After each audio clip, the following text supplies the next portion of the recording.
వరద బాధితుల సహాయార్థం బౌద్ధమత సమానత్వ వెల్ఫేర్ సొసైటీ చైర్మన్ కందుల రమేష్ ఆధ్వర్యంలో విజయవాడలో పలు సేవా కార్యక్రమాలు నిర్వహించారు. సుమారు 500 మంది బాధితులకు బియ్యం, కూరగాయల పంపిణీ చేపట్టారు.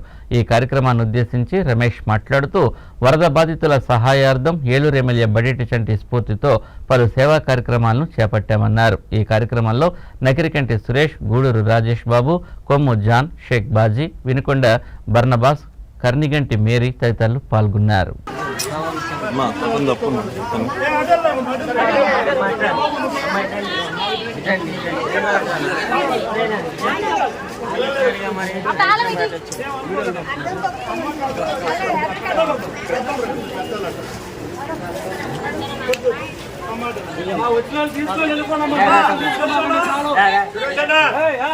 బాధితున్నటువంటి దళిత గ్రామంలో శ్రీ మంగశ్రీ మందకృష్ణ మాదిగ అన్నగారి ఆదేశాల ప్రకారము మా ఏలూరు శాసనసభ్యులు గౌరవనీయులు బడేటి చంటి గారు వారి సహకారం, ఆర్థిక సహకారంతో మేము సుమారు 500 మందికి బియ్యము, కూరగాయలు